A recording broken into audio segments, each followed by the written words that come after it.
Je déteste Seb en fait. Sur un plat à base de neige. C'est frais. Ouais, il fait frais. Hein. C'est le Moussaillon, on se retrouve pour une nouvelle vidéo en compagnie de Lucas et Louise. Et bien sûr Manu à la caméra. En voulant cadrer, il décède. Alors le principe de cette vidéo, c'est qu'on va faire une petite randonnée dans le Vercors pendant 5 jours avec des petites raquettes.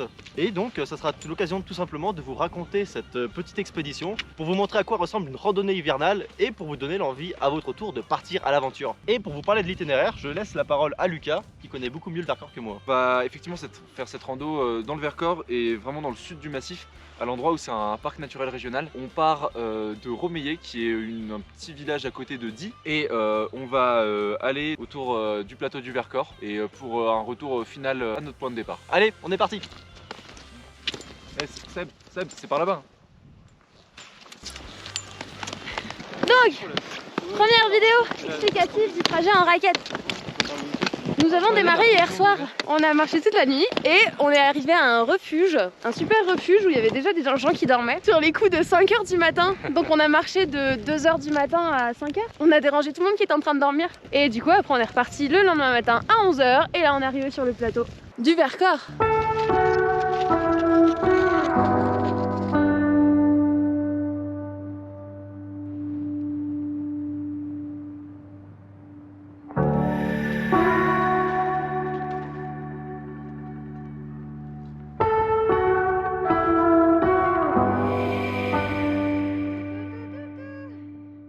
Alors les raquettes c'est top parce que déjà ça vous permet de marcher dans la neige, que ce soit en poudreuse ou sur de la glace, parce qu'on a plein de petits crampons là sur le dessous. Donc ça permet d'être super bien accroché et même moi qui suis une grosse flippette et qui ai tout le temps peur de glisser, bah là ça me fait pas du tout peur. Et du coup comment ça s'accroche les raquettes? On met d'abord le pied ici, comme ça, et après on fait le tour de son pied avec ça. Et du coup on est bien accroché, c'est comme une sorte de deuxième chaussure. Ce qui est bien c'est que ça s'accroche à toutes les chaussures, juste des chaussures de rando, n'importe lesquelles. Et donc les raquettes ça fonctionne de plusieurs façons. Soit on est accroché à la raquette donc ça bouge pas, soit sur du plat ou en descente on peut bouger comme ça, du coup on est un peu plus libre. Et il y a aussi la méthode en montée où on met le petit réhausseur, la petite talonnette et que ça soit plus simple en montée quoi. Donc voilà, c'est assez simple d'utilisation. Premier pas de Louise dans la neige, tel un chiot bourré. Comment ça va derrière? Ouais, ça va bien, franchement.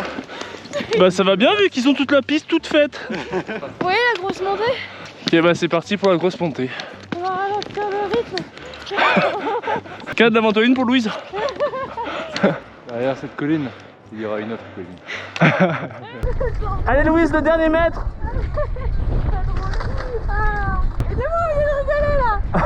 L'histoire de Lucas et les 3 chèvres. Lucas trônait en haut de la montagne pendant que les gueux n'arrivaient pas à accrocher une raquette. On enlève les raquettes parce que les raquettes sur les cailloux c'est pas ouf. Et voilà, ça y est, on est arrivé à l'abri de Prépéré. Maintenant la suite, ça va être de s'installer dans la petite cabane. Vous voyez là, il y a les petits gens qui sont en train de s'installer. À ce moment-là, les gens dorment assez confortablement parce que c'est du bon bois. Et si on allume ce poêle, on aura suffisamment chaud et on pourra se mettre tous à poil. Et regardez, association qui bichonne les cabanes libres. Tous à poil. Vas-y, raconte-nous comment on mange quand on est végétarien. En fait, jamais fait de trek en étant végétarien et on a aussi la pyrotechnie.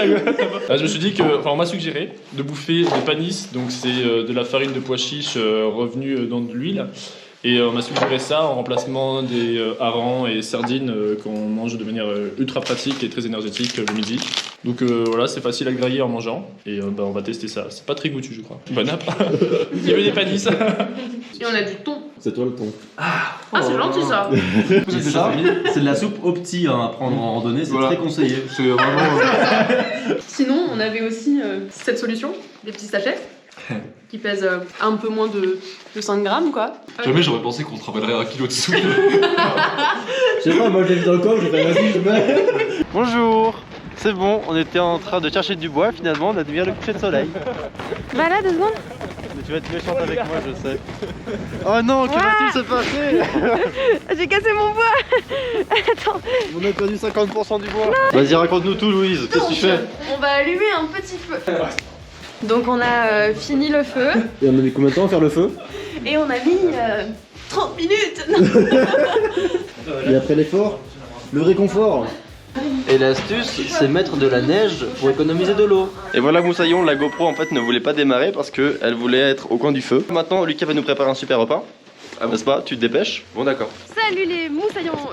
Que vous ne ferez pas un petit résumé du programme? On est parti donc de la cabane de Prépéret. Et donc on fait une traversée vers le nord-est pour aller du côté du Grand Vémont, dormir à la cabane des Aiguillettes. Et comme c'est un trajet assez court, sur le chemin on va essayer d'atteindre un endroit qui s'appelle le Trou du Diable. Et on n'est pas sûr de le trouver parce qu'il n'y a pas de sentier qui y mène. Ça va être la petite aventure de la journée. Et si il nous reste du temps ce soir, qu'on met pas trop de temps à trouver ce trou, on essaiera peut-être de grimper sur le Petit Vémont, qui est le petit frère du Grand Vémont, qui culmine à 2100 mètres, qui est un des sommets du Vercors. L'homme ne sait pas où il va. Mais l'homme est suivi.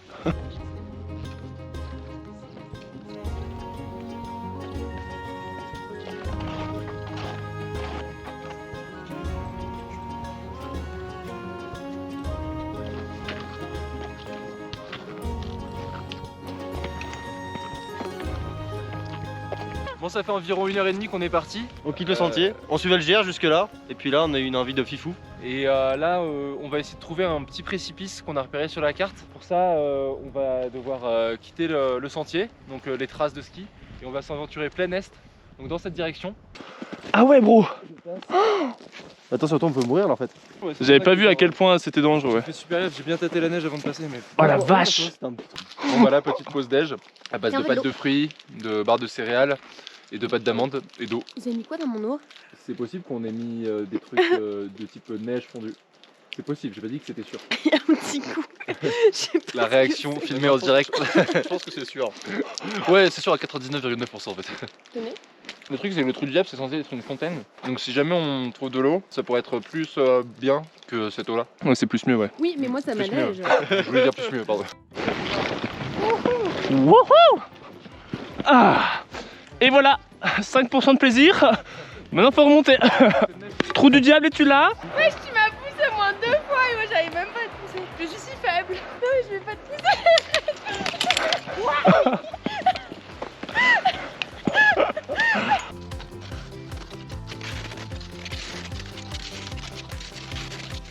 Reste naturel.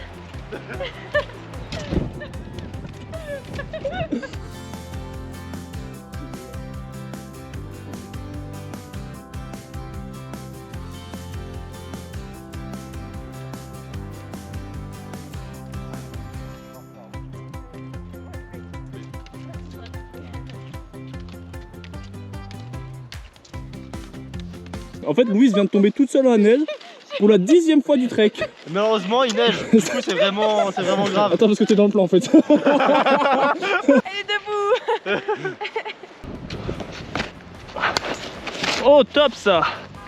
C'est mon bâton qui va me péter ça. Oh non, pas comme ça, Georgette. Ça va être cool. Un bâton.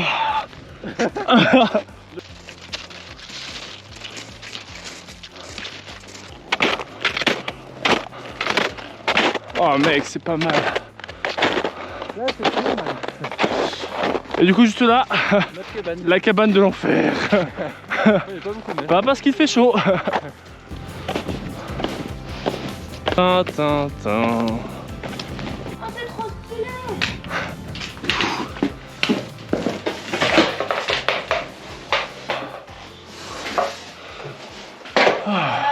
Et voilà, on se retrouve en live des Aiguillettes. Qu'est-ce que tu nous prépares? Bah, on va faire de la soupe. Et le problème c'est qu'il fait très froid, du coup on est en train de douiller. C'est chaud. Non, c'est gelé. Mais c'est quoi le programme pour la suite? Alors, Emmanuel proposait, à juste titre, Il neige encore plus de que se tout à l'heure. casser dans le blizzard. Alors, si on peut prendre un petit plan du blizzard, voir à quoi ça ressemble. On fait un cache-cache dans le Ça blizzard. ressemble à ça. Okay guys, we're gonna try to go outside. Tu dis quoi? It's fucking dangerous, but we're gonna try to do it. Ok, bon. Go, go, go! Shit! En fait, ça va. Mais y'a plus de gens! En fait, ça s'est vachement calmé. En fait, y'a plus de blizzard, mais y'avait du blizzard quand même. En fait, il faisait tellement froid dans la cabane qu'on a préféré aller marcher pour se réchauffer, et du coup, par la même occasion, on en a profité pour aller visiter une partie du Petit Vémont. Et là, en revenant, on était bien fatigué comme il faut pour aller dormir. Ouais, on voit frais. Ouais, il fait frais, hein. Le fond de l'air qui est frais. Saleté de neige. Donc tu fais quoi, la mamie? Eh bien, je suis en train de balayer le lit de Louise et Seb. Oui, d'accord. Je leur en laisse un peu. Non. Ah, j'ai ultra faim après ce trek de fou là. Qu'est-ce qu'on mange, Lucas, ce soir? Ah bah ce soir on part sur un plat à base de neige fondue. Mais non, que encore comme hier et avant-hier et avant-hier. C'est vrai, c'est vrai. Tout a gelé, même ma brosse à dents. Mais ça y est, on est reparti pour une petite marche dans le brouillard, enfin presque brouillard. Et vous voyez, les gens partent sans nous, on nous attend même pas, maintenant c'est devenu chacun pour soi. C'est les conditions de survie classiques. Et on va à Chamaillon, le pays des gros couillons. Hop. Wow! Amazing! Hey, ouais, ça godille, ça godille!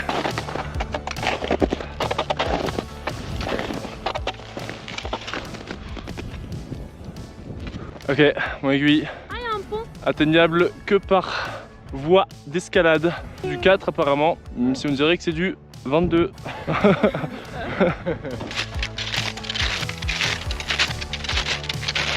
On part en peloton serré? Comme ça c'est le premier ton, tout le monde tombe. Ah ouais. Tombez-moi dessus les bâtons d'abord là s'il vous plaît. Chaud? Oh! Oh! On se relève! On repart! Ok, en fait les gars, on est arrivé sur un terrain très engagé. C'est con parce que la cabane est à 10 mètres à peu près. Louise a failli prendre cette pente à 120%. Tu veux que je te fasse la petite barrière comme au ski? Elle se lance. Elle est là, elle s'élance. Elle n'est pas là pour la médaille d'argent, elle est bien là pour la médaille d'or. Oui, c'est juste parti. Ça va très vite dès le début. Ah, ça attaque la descente, ça attaque la descente. Oh là là. Allez, c'est juste parti. Le concurrent français excellente.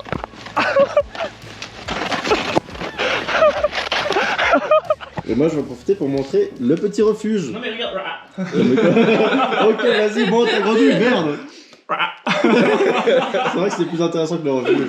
Alors ici il y a le dodo, ici il y a le dodo, ici il y a le dodo, ici il y a le dodo, ici il y a le poêle, ici il y a le dodo, ici il y a le bois pour le poêle, ici il y a la fenêtre, et là la table pour manger. J'ai hâte qu'on allume le poêle. À poil. Plus à poil.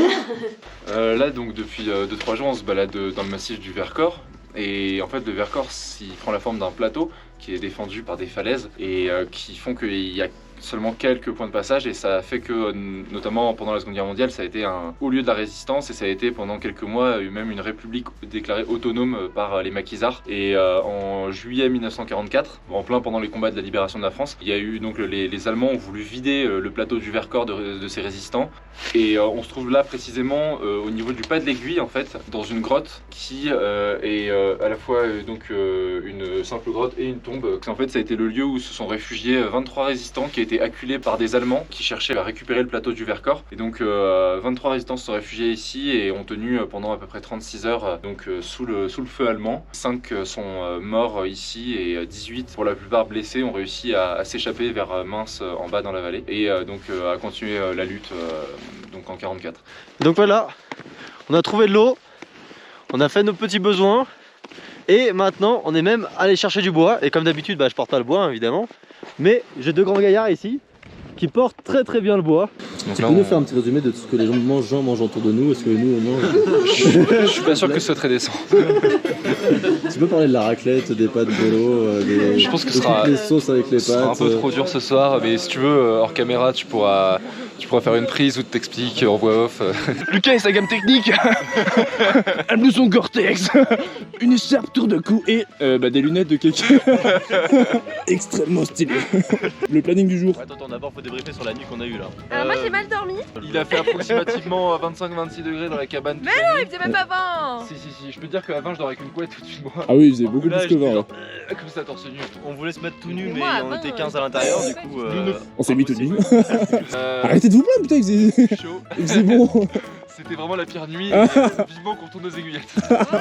Mais il y avait une très bonne ambiance et ça c'était chouette. Ouais, c'était vraiment Ah cool, ouais. il y avait une super ambiance, on a joué à des jeux et du coup c'était cool parce qu'il faisait chaud quoi. Il faisait pas froid pour une fois. Ok, on peut le dire encore autrement, il faisait pas extrêmement froid. Un peu plus que tiède. La température était assez haute. Et maintenant on va où? On va par là-bas. C'est parti.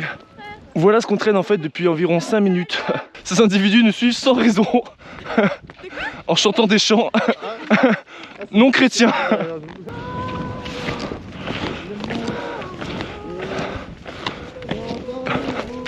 Quand on fait des treks, c'est important d'être en communion avec la nature. Pour cela, nous chantons H24 le long de la rando. On est très sûr de ne voir aucun animal. Nous ne comprenons pas, nous n'arrivons pas à HEC. Bernard Lavilliers, mais qu'est-ce que tu vas pouvoir faire? Il te reste une métier à faire. Mon père était tellement de gauche. Quand est tombé le mur de Berlin, on est allé chez Casto pour acheter des parfums. Regardez, c'est votre trait. Un des nombreux breaks pour se réorienter. À la boussole, mais très vite, on sort le téléphone. Du café.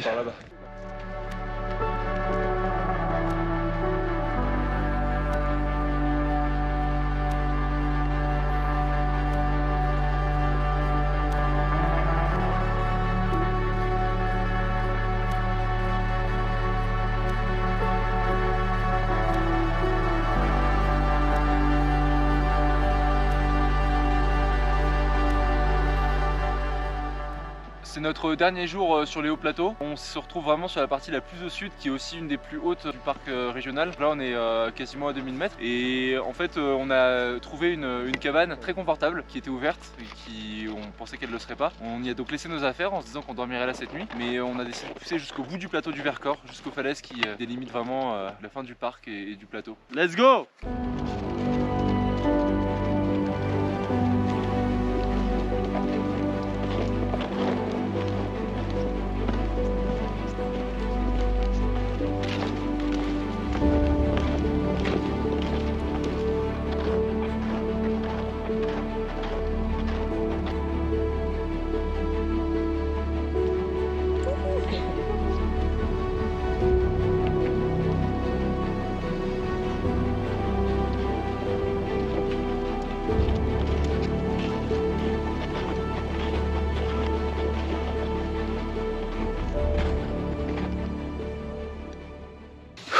Et voilà, on est bien retourné de notre expédition. Et en retournant de notre expédition, on allait faire un petit stock de neige. Tout à fait. On veut recharger les gourdes, préparer du riz. Il n'y a pas l'eau courante, c'est honteux. C'est honteux! Non, en fait, il y a beaucoup trop de confort. Pourtant, il y a des quoi. C'est beaucoup trop confort. Et Lucas a réussi à allumer le feu du premier coup. Quel génie. Waouh! Mec, ce gars est un fanatique du saucisson, c'est chaud. Saucisson. Faites-nous un résumé de ce qui se passe actuellement avec cette marmite. On a mis de la neige, qu'on a mis sur un poêle, dans une marmite, et on attend qu'elle boue. Et les paris, ça fait combien de temps? Et moi j'ai parié 15 minutes! Et les 15 minutes sont passées depuis 40 minutes! Mais lâchez un like quand même. Pouce rouge par contre. N'oubliez pas de vous abonner. Oh, ça marchait. Et voilà, après 1h10 sur le poêle, ça bouillait pas. Et après 1 minute sur le gaz, ça bouille. Louise, tu veux bien expliquer à la caméra ce qui se passe ici? Pourquoi tout le monde s'installe? Alors en fait, dans cette pièce il fait chaud, dans cette pièce où on est censé dormir il fait froid, donc on a tout pris et on a tout mis là, dans cette pièce, comme ça on aura chaud. Et normalement, on est censé dormir. Normalement, on est censé dormir ici, hein. Mais il fait absolument très froid parce qu'il n'y a pas le poêle. Salut à tous, c'est Squeezie. Aujourd'hui, petit départ de la bergerie de Lansdex. Alors bon, comme il fait un peu froid, les compagnons ils m'ont appris quelques chansons à chanter. Donc je vous propose de les partager de suite avec vous en fait. On va se réchauffer ainsi. Allez, c'est parti. Vivre. Puis voilà quoi, c'est à peu près tout ce qu'ils m'ont appris. J'en profite également pour dire à quel point je déteste Seb en fait, qui me fait faire son boulot de con. Et après qui engrange la YouTube monnaie quoi. Alors que moi je suis là, qu'est-ce que j'engrange? R. Bah sinon joli paysage quoi. Voilà. Ça fait chier.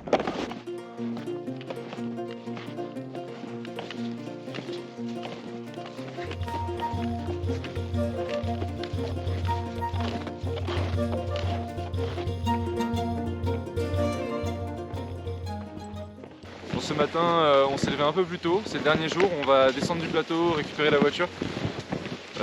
Et donc là, on évolue encore à Ça se voit pas avec le brouillard, mais on est à 2000 mètres d'altitude, on est toujours sur le plateau du Vercors et on va bientôt en descendre par une pente un peu raide, donc il faut espérer que ça va bien se passer. Avec raquette. Sans raquette. Au niveau de l'équipement pour les petites raquettes, ça va être très simple. En description, je vais mettre la petite liste que nous a fait Lucas. Et comme ça, vous pourrez trouver tout l'équipement. Et on pourra se dire que pour faire des raquettes, il faut beaucoup d'équipement. Et donc ça peut coûter très cher. Mais vous pouvez tout trouver chez Decathlon. Donc pas trop cher, ça va. Et maintenant, je vais vous donner une petite astuce. En fait, il ne faut pas posséder un bon équipement. Mais regardez, ces chaussures-là, elles appartiennent à mon frère. Ça, les petites guêtres, à mes parents. Ça, à mes parents. Le sac, à un ami. Les raquettes, à un ami. Et tout pour faire la bouffe, c'est à Manu et à Lucas. Donc est-ce qu'il faut posséder un bon équipement? Non, mais il faut posséder des amis qui ont un bon équipement. Et dans le prochain épisode, on verra comment se faire des amis qui ont un chalet.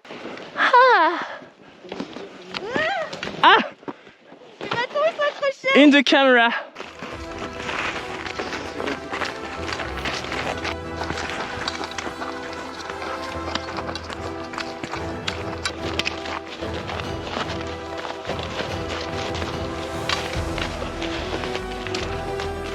C'est toi qui as fait ça? Non, même pas. Mais si, j'ai je sais pas combien de... Mais c'est faux. Non, je pense pas. Je pense qu'il y a moyen que ça se roule tout seul. Sur le chemin du retour, on a croisé un gars du pays bien sympathique qui nous a amené jusqu'à Romeyé. Ça nous a épargné de marcher 20 minutes sous la pluie sur une route boueuse. Du coup, c'était quand même bien cool de sa part. Bah, moi je suis dans un camion. Fin de la rando. Merci, c'est très gentil, hein. Et voilà Moussaillon, on est bien arrivé à Romeyé, ce qui marque du coup la fin de notre randonnée dans la neige. Si tu as aimé cette vidéo, n'hésite pas à la partager, à mettre un pouce bleu et bien sûr à t'abonner. Un grand merci à Lucas qui nous a accompagnés et mené dans le Vercors. Pas de soucis, ça, c'était avec plaisir.